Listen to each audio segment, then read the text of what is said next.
je vais essayer de vous présenter quelques informations sur l'entreprise individuelle, la SARL, la SAS et la SCI. Donc je vais synthétiser, parce qu'effectivement, si on prend dans le détail, on a pour la journée. Donc je vais vraiment mettre les principaux points. Donc dans un premier paragraphe, on va parler de la transition fiscale et sociale. Dans un deuxième, la synthèse des différences entre les différents statuts. La troisième, l'intérêt de passer de l'entreprise individuelle à l'impôt sur le revenu en société et à l'IS. Voilà. Et dans un quatrième point, les différences entre les SCI à l'impôt sur le revenu et à l'impôt sur la société. Donc pendant cette présentation, si vous avez des questions, vous pouvez me couper, il n'y a pas de souci, ou après la présentation, il y aura aussi un moment pour échanger. Je n'aurai peut-être pas toutes les réponses aussitôt, mais voilà, si vous avez certaines questions fiscales, je pourrais y répondre. Donc l'entreprise individuelle, pour commencer, donc, le bénéfice de l'entreprise entre dans les revenus du chef d'entreprise, donc imposable au barème progressif de l'impôt sur le revenu, donc c'est en fonction de votre tranche, donc 0, 11, 30, 41 ou 45. Et ce bénéfice est soumis aux cotisations sociales, donc anciennement RSI qui est maintenant SSI. Ça représente environ 43% du bénéfice, et ces cotisations sont une charge pour l'entreprise. Alors pour ceux qui sont en entreprise individuelle, j'imagine que vous savez comment on calcule un bénéfice, vous êtes tous commerçants, donc votre comptable a déjà dû vous expliquer comment on fait, grosso modo. Je ne vais pas rentrer dans le détail, mais en gros c'est les recettes qu'on les charge.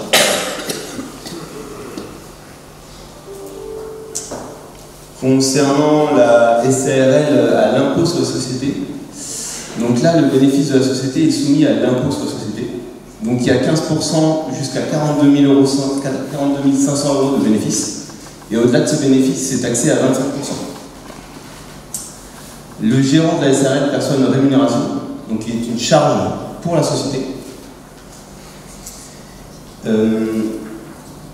Et cette rémunération rentre dans le revenu du gérant, donc imposable au barème progressif de l'impôt sur le revenu. Donc, comme tout à l'heure. Tout à l'heure c'était le bénéfice, là c'est vraiment que la règle qui rentre dans le revenu imposable. Et cette rémunération est aussi soumise aux cotisations sociales, toujours environ 43%. Et ces cotisations rentrent en charge de la société. Voilà. Alors quand on est en SARL, l'intérêt peut être aussi de distribuer des dividendes et non pas de prendre une rémunération. Et cette distribution de dividendes est soumise à la flat tax à environ 30%, ou au barème progressif après abattement de 40%. Donc ça c'est en fonction de ce qui est le plus avantageux pour vous fiscalement. Donc souvent c'est le comptable, c'est-à-dire que de base l'État prend 30% et après le comptable quand il fait votre déclaration de revenus, il voit lequel est le plus adapté pour vous, ce qui est le plus avantageux. Mais en plus de la flat tax, il y a des cotisations sociales, donc c'est environ 30%. Donc ça c'est quand on a SARL.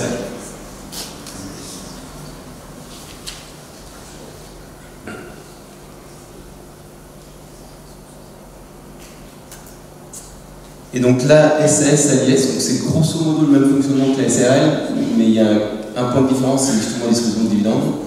Donc toujours pareil, le bénéfice est soumis à l'impôt sur les sociétés, au taux de 15% jusqu'à 42 500 et 25 au-delà. Cette fois, c'est un président pour la SAS, et donc il a un salaire, donc un bulletin de salaire, comme tous les salariés. Alors il n'est pas soumis aux règles du droit de travail, forcément comme tout salarié, mais il est soumis à un bulletin de salaire qui passe en charge dans la société. Donc la charge, c'est uniquement le salaire brut, et non pas le salaire net. Ce salaire entre dans les revenus du président, imposable au barème progressif de l'impôt sur le revenu, comme tout à l'heure pour le gérant. Et le salaire est soumis à cotisation sociale. Alors là, il y a cotisation salariale et patronale, et là, c'est plus 43%, mais 60%. Et alors, les cotisations patronales sont uniquement une charge pour la société. Donc en fait, en gros, c'est le brut plus les patronales qui rentrent en charge pour la société.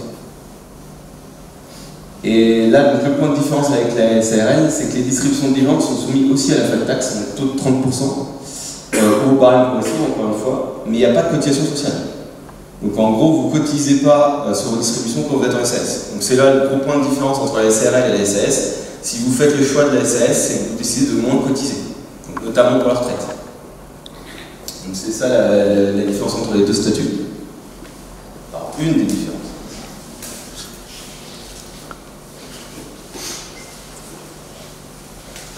Donc là, je vais vous présenter une synthèse des différences entre l'entreprise individuelle et la société.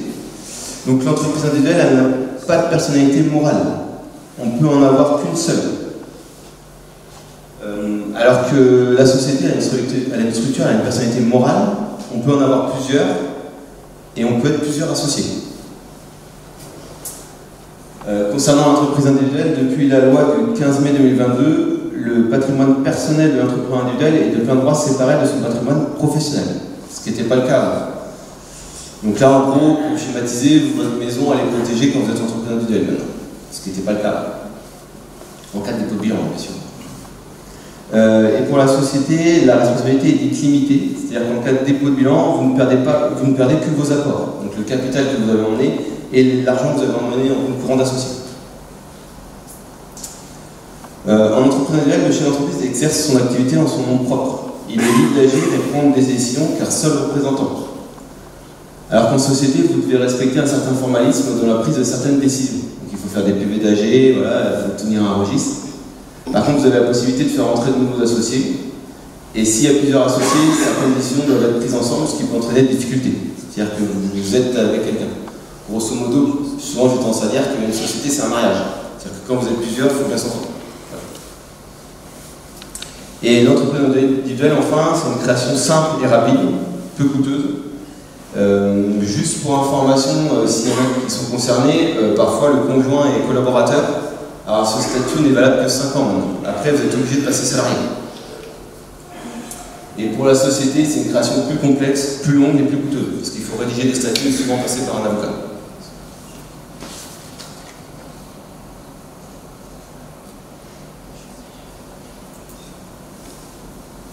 Je ne sais pas si vous avez déjà des questions.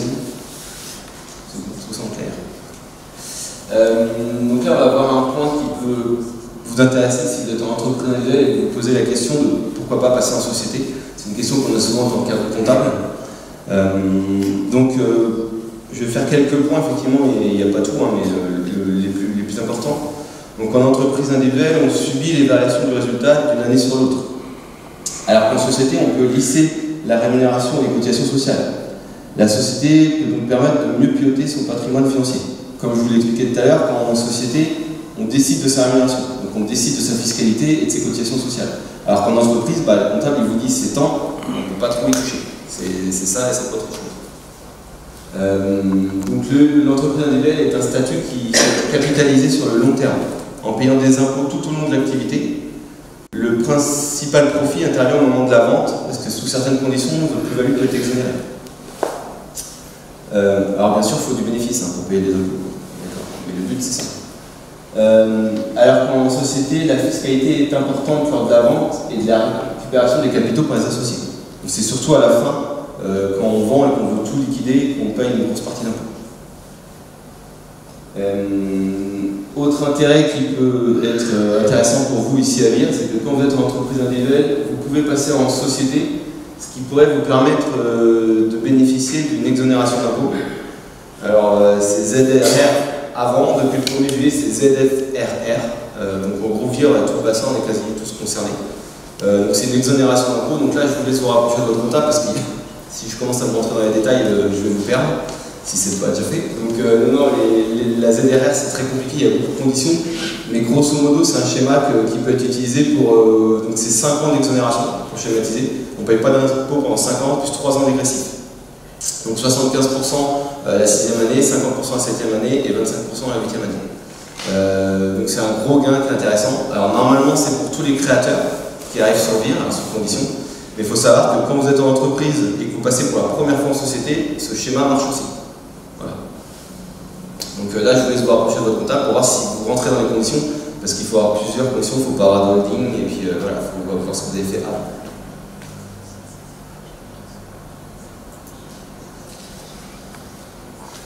Donc, autre intérêt de passer en société, c'est que la création d'une société peut faciliter la sollicitation d'investissement. Donc, notamment grâce à la constitution d'un capital social qui sera gage des investisseurs. Ainsi, pour des projets qui nécessitent un financement conséquent, le choix d'un exercice société est pertinent. Grosso modo, ça peut rassurer certaines banques quand vous avez des gros projets d'être en société. La création de société vous permettra aussi de vous offrir la possibilité de développer en intégrant de nouveaux associés, permettant l'injection de nouveaux fonds dans l'activité. C'est-à-dire qu'en entreprise, vous ne pouvez pas le faire. Ça. Donc, si vous avez besoin que quelqu'un vous prête de l'argent, vous apporte de l'argent en société, vous pouvez l'intégrer en tant qu'associé et ça sera possible.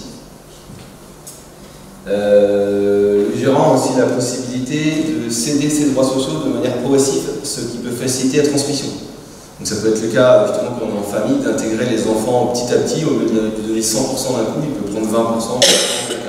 Ça permet de partir plus facilement parfois à la retraite et en vendant son entreprise. Et en outre, la création d'une société permettra de mettre en place des montages financiers, notamment avec des sociétés holding et ou des SCI, qui peuvent permettre de développer son patrimoine en évitant la fiscalité personnelle. Donc qu'est-ce que ça veut dire? Ça veut dire qu'en fait vous avez des fonds dans votre société, potentiellement vous n'avez pas besoin de tout prendre, parce que votre salaire ou votre rémunération vous suffit, mais vous avez envie de vous créer un patrimoine pour votre retraite. La société, on peut injecter des fonds, soit via une holding, soit dans des SCI, via des systèmes de parts, qui permettent d'éviter la fiscalité personnelle. Donc on transfère de l'argent dans d'autres structures qui, elles, vont investir pour votre futur. Ça, on ne peut pas le faire en entrepreneuriat. Donc je vais vous faire une petite conclusion sur l'intérêt de passer de l'entrepreneuriat en société. Donc ce qu'il faut savoir, c'est que toutes les situations sont différentes. Il faut faire du cas par cas. En effet, votre choix de statut dépend de plusieurs choses, comme votre foyer fiscal, votre famille, votre patrimoine, vos choix patrimoniaux futurs, vos investissements futurs, professionnels et personnels, votre organisation administrative et s'il existe un gain potentiel d'impôt ou social. Donc tout ça, il faut le prendre en compte. Effectivement, je vois souvent des clients qui me disent « Oui, mon voisin il m'a dit qu'il fallait passer en société ». Donc ça, c'est une réplique qu'on a souvent. Alors moi, la réponse à la même, c'est du cas par cas. On ne peut pas globaliser pour chaque situation, chaque point est différent. Et en plus, en fonction de vous. Nous, comptables, quand on vous suit pendant longtemps, on vous connaît. Moi, j'ai des clients que parfois, je sais que c'est intéressant pour être dans la société, mais je sais qu'ils vont être perdus dans la société. Donc il ne faut pas voir que le gain fiscal aussi, il faut voir l'ensemble, parce que c'est un peu plus lourd à gérer, et on peut se perdre là-dedans. Donc c'est là que votre comptable intervient, c'est qu'il vous connaît, et parfois il peut vous déconseiller ce statut-là, alors que le voisin l'a fait. Donc c'est vraiment, j'insiste là-dessus, c'est vraiment du cas par cas, et ça dépend de vous, ce que vous souhaitez faire. Je vous conseille donc de vous rapprocher de votre cabinet comptable afin qu'il étudie votre situation pour déterminer ce qui est le mieux pour vous. C'est ce que je venais de dire, c'est vraiment, faut pas se fier à ce qu'on dit à côté, il faut vraiment se fier à sa situation et son bénéfice et son activité, tout cas est différent. Et ses projets de vie, effectivement, ses projets de vie, sa famille, à quel âge on a, parce que pour schématiser ce que je vous disais tout à l'heure, c'est que globalement, on va le voir aussi dans la SCI juste après, à l'IR, on paye des impôts toute sa vie, toute sa carrière, de bénéfices. Et on ne paye pas beaucoup à la fin, pour schématiser, c'est vraiment de simplicité. Et à l'IS, c'est l'inverse. On paye moins pendant toute sa carrière, et à la fin, on fait un gros chèque. Donc ça dépend aussi de son âge. C'est-à-dire qu'à la rigueur, quand on est jeune, on a des enfants, ils sont en études, il faut mieux payer le moins d'impôts minimum. Et après, plutôt payer à la sortie, quand la maison elle est payée, les enfants sont grands, à la rigueur, on peut faire un chèque à ce moment-là. Donc c'est vrai que ça s'adapte à chaque cas. Et j'ai des personnes aussi psychologiquement, ils me disent moi je préfère payer des impôts tous les ans et rien payer à la fin. Donc en fait c'est ça, c'est pour ça qu'il faut échanger avec son comptable, parce que le comptable il vous connaît, il faut qu'il explique au mieux votre situation, et vous lui disiez ouais mais qu'est-ce que j'ai comme contrainte, qu'est-ce que je souhaite faire dans le futur, est-ce que je veux investir, est-ce que je veux acheter de l'immobilier, est-ce que je veux de l'argent sur mes comptes, parce que moi j'ai des gens ils veulent tout sur leur compte, et là ils me disent non moi je veux tout dans l'immobilier. Donc c'est vraiment du cas par cas, parce que sinon ça serait trop simple, on est en France. C'est jamais simple.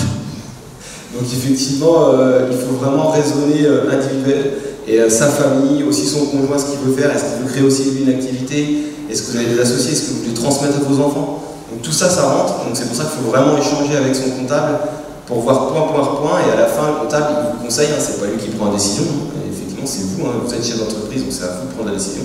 Mais le conseil, le comptable, il est là pour effectivement vous aiguiller vers la meilleure décision. Voilà. Même si ça ne veut pas dire que fiscalement c'est la meilleure décision. Il n'y a pas que la fiscalité qui rentre en jeu. Il y a vraiment beaucoup de choses. Il y a la partie sociale aussi, parce que les cotisations en retraite maintenant rentrent en jeu aussi. C'est-à-dire que, est-ce que vous voulez cotiser au système français ou essayer de cotiser le moins possible et vous faire votre retraite à vous? Tout ça, il faut le voir, effectivement, tout ça, il faut échanger avec votre cabinet comptable. Et bien sûr, votre statut il peut évoluer dans le temps en fonction de votre activité, de votre situation personnelle et de votre projet de votre fiscalité. C'est-à-dire que souvent, moi, ce que je dis à mes clients quand ils commencent justement un commerçant qui peut commencer assez simplement, je lui dis commencez en entreprise individuelle, c'est assez simple, c'est moins coûteux, c'est moins risqué, je dirais. Et puis si dans le futur, je vous souhaite, vous faites beaucoup de bénéfices, c'est moi qui vais venir vers vous en vous disant attention, là, vous pouvez avoir un gain fiscal en passant en société. Mais souvent, il faut le faire dans le schéma. Alors, on peut commencer directement en société, hein, dans différents cas.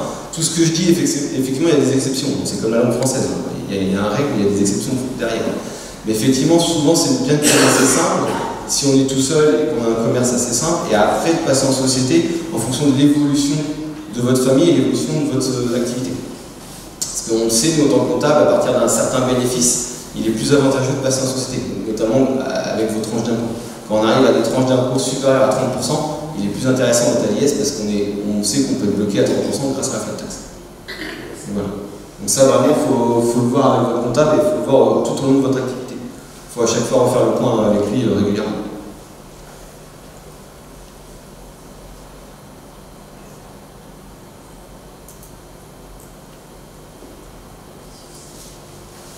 Donc là, on va voir l'impôt, la SCI.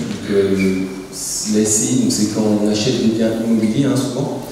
Donc c'est à l'impôt sur le revenu ou à l'impôt sur les sociétés. Donc je vais vous présenter les deux grandes différences. C'est une question aussi qu'on a souvent en tant que cabinet comptable. Ce qui revient grosso modo à la logique de l'entreprise individuelle à l'IR et à la société à l'IS. Vous allez peut-être mieux le comprendre au niveau de la SCI. Donc la SCI, ce qu'il faut savoir, c'est que c'est des revenus fonciers. C'est la même règle fiscale que le foncier détenu à titre personnel. C'est-à-dire que vous avez peut-être déjà des biens qui ne sont pas forcément SCI et que vous imposez en 2044, c'est en 2040 votre déclaration de revenus, enfin le comptable vous le fait. Donc c'est à peu près les mêmes règles. Donc c'est loué nu obligatoirement, que ce soit de l'habitation ou du commercial, c'est-à-dire qu'on ne peut pas faire du meublé à l'IR, c'est interdit, on est obligé d'être à l'IS. Donc tout ce qui est Airbnb, c'est pas du tout là-dedans. Pour déterminer le résultat d'une SCI à l'IR, on prend les loyers et on enlève certaines charges. Donc les principales, c'est l'assurance, les intérêts d'emprunt, la taxe foncière, les frais d'administration et de gestion, les dépenses de réparation, d'entretien et d'amélioration. Donc voilà, ça donne un résultat. Et ce résultat, il rentre dans le revenu global des associés de la SCI. Encore une fois, imposable au barème progressif de l'impôt sur les revenus.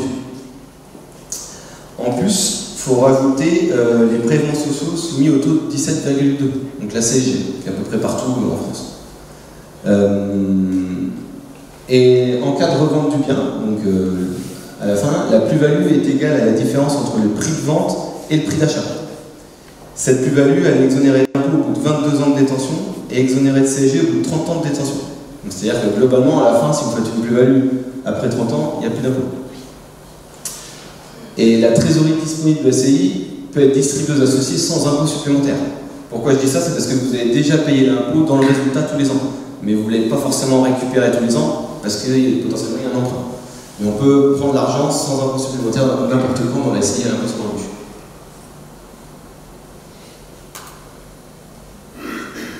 Alors qu'en SCI, donc à l'impôt sur les sociétés, donc là on peut faire du nu ou du meublé, que ce soit en habitation ou en commercial. Pour déterminer le résultat, c'est grosso modo la même chose, à une différence près, donc il y a toujours les loyers moins les charges que je vous ai citées, mais en plus on enlève l'amortissement de l'immeuble. Alors je pense que l'amortissement, ça vous parle à peu près tout le monde, vu que vous êtes chez l'entreprise. C'est comme quand vous achetez du matériel dans votre activité, votre comptable il vous dit je ne peux pas passer 2000 € d'un coup, je suis obligé de l'étaler sur 5 ans. Donc là l'immeuble, c'est la même chose à l'IS, on prend l'immeuble et on l'amortit. Alors c'est pas 5 ans, c'est une plus grosse période, hein, c'est entre 30, 40, 50 ans. Mais on crée une charge supplémentaire. Alors le terrain n'est pas amortissable, il faut savoir, c'est que le bâtiment. Donc effectivement, on vient réduire le résultat grâce à l'amortissement de l'immeuble. Et donc ce bénéfice de la société est soumis à l'impôt sur la société, donc au taux de 15% pareil jusqu'à 42 500 et 25 au-delà, comme la SARL et comme la SAS. Alors par contre, une différence par rapport à la SCI et à l'IR, en cas de revente du bien, donc la plus-value est égale à la différence entre le prix de vente et la valeur nette comptable. Donc la valeur nette comptable, c'est pareil, je pense que vous devez à peu près savoir ce que c'est. Imaginons quand vous vendez un véhicule dans votre activité, à chaque fois vous dites au comptable, ça va me coûter combien? Pourquoi? Parce que le comptable il a amorti votre véhicule. Donc c'est-à-dire que schématiquement, au bout de 5 ans, le comptable il vous dit votre voiture elle va à zéro, enfin votre camion il vaut zéro. Sauf que vous concrètement, il ne vaut pas zéro en valeur vénale. Donc il y a une plus-value. Donc c'est la même chose dans les SCI. C'est-à-dire qu'au bout de 40 ans, l'immeuble potentiellement il vaut zéro en comptable. Si vous dites non, je vais le vendre 100 000, il y a une plus-value de 100 000. Voilà. Ouais, on est plus sur les mêmes bases. Donc après, l'amortissement il est long, hein, c'est 30-40 ans, donc on n'arrive pas à zéro tout de suite. Mais parce qu'on réduit l'impôt durant toutes les années, à la fin, effectivement, la plus-value, c'est pas la même méthode. Et donc cette plus-value, c'est pareil, elle rentre dans le résultat de la SCI. Donc c'est-à-dire qu'elle est à 15% jusqu'à 42 500 dans le bénéfice ou 25%. Donc c'est intégré à la SCI. Et le résultat de la SCI est distribué aux associés. Donc pareil, la distribution elle est soumise à la flat tax ou au barème progressif. Alors il n'y a pas de... Voilà, c'est juste la flat tax. Donc là, vu que effectivement c'est la société qui paye son propre impôt, vous, si vous récupérez de l'argent sur la SCI, vous payez d'impôt. Donc ça s'appelle la flat tax, ou l'impôt sur le revenu. Par contre, si vous ne faites pas de distribution, il n'y a pas d'impôt personnel. C'est-à-dire que c'est que la SCI qui paye de l'impôt. Vous, tant que vous ne prenez pas d'argent dans la SCI, il n'y a pas d'impôt. À l'IS. Donc c'est vraiment deux raisonnements différents qui rejoignent à peu près ce que j'ai dit tout à l'heure pour l'EI ou la société. Donc c'est ce que je vais vous voir, essayer de vous schématiser en conclusion. Donc à l'impôt sur le revenu, les associés, ils paient des impôts sur le revenu tous les ans sur leur revenu foncier, alors que ce résultat n'est pas toujours disponible. C'est-à-dire qu'il peut servir à rembourser la banque s'il y a un emprunt bancaire. C'est-à-dire que grosso modo, vous avez le résultat de la SCI à l'IR. En tant que comptable, il va dire bah, ça fait tant d'impôts à payer, sauf que l'argent de ce résultat peut partir chez le banquier pour rembourser l'emprunt. Donc vous payez de la fiscalité sur quelque chose qui n'est pas directement dans votre poche. Vous allez l'avoir plus tard, mais pas sur le moment. Et donc en cas de revente du bien, par contre, 30 ans après l'achat, il n'y aura pas d'impôt et de CG sur un éventuel plus-value. Donc c'est à la sortie où on va récupérer effectivement ces capitaux. Alors qu'à l'impôt sur les sociétés, c'est l'inverse. Les associés ne paient pas d'impôt sur leur revenu tant qu'ils ne distribuent pas les résultats. La SCI paye de l'IS en fonction du montant du résultat. Et en cas de revente du bien, taxation de la plus-value à l'impôt sur les sociétés et taxation des associés en cas de distribution de résultats, dividendes. Donc pour être plus clair, c'est-à-dire que quand vous vendez à l'IS, la société paye de l'impôt, et vous, en tant qu'associé, si vous dites je récupère les fonds, vous repayez des impôts. Donc il y a double imposition à ce moment-là. Donc le choix doit se faire en fonction de vos décisions sur le long terme, de votre situation personnelle et de votre situation patrimoniale. Alors là, je vais m'avancer un tout petit peu pour schématiser, parce que encore une fois, c'est pas si simple que ça, hein, surtout qu'il y a d'anciens comptables.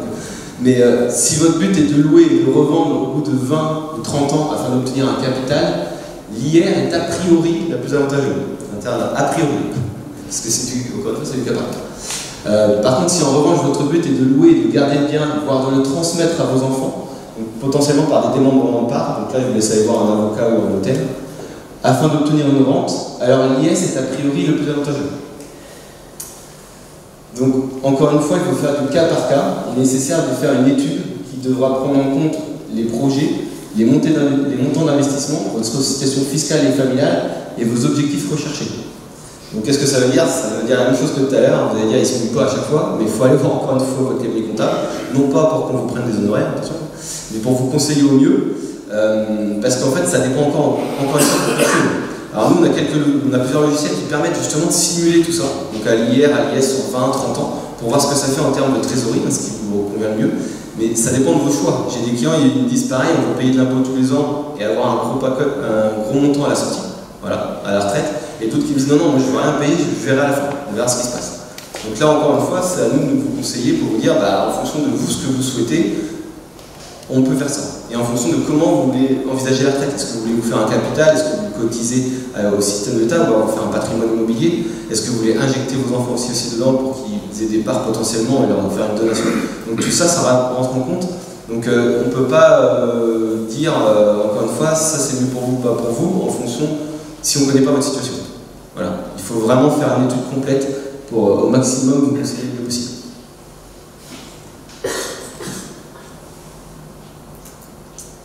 Donc, Lucien a parlé tout à l'heure, hein. Je finis par ça, surtout en ce moment. Donc, toutes les informations présentées découlent des textes fiscaux en vigueur actuellement. Donc, ces textes sont susceptibles d'évoluer dans les années à venir, ce qui pourrait modifier l'intérêt de certains statuts. Donc, je vous conseille donc de vous tenir informé des évolutions auprès de votre cabinet comptable. Effectivement, les textes changent tous les ans. On appelle ça la loi de finances. On s'amuse tous les ans. Donc ça évolue et nos conseils évoluent en fonction de ça. Voilà, il y a beaucoup de textes, notamment, alors j'en ai pas parlé, mais ceux qui font de la location meublée, on peut être aussi à titre personnel. Et c'était une niche fiscale qui commence à être transformée et qui risque peut-être de disparaître. Donc effectivement, ça rentre en compte dans les conseils qu'on doit vous apporter, c'est que les textes évoluent tous les ans. Donc ce que je vous dis maintenant, peut-être que dans 1, 2, 5, 10 ans, ça ne sera plus la même chose. Donc vous prenez des décisions, ce qui est compliqué pour vous quand vous voyez votre comptable, c'est que vous cherchez un conseil, on ne vous dit pas forcément une réponse fixe, et vous prenez une décision maintenant sur des résultats qui vont être dans 20 ans, ou 10 ans. Et sauf que ça peut changer tout ça. Donc effectivement, on essaie de vous conseiller au mieux sur le moment et en fonction voilà, de votre situation sur le moment, comment vous souhaitez intervenir dans le futur. Donc je vous remercie de votre attention et si vous avez des questions, je suis à votre disposition.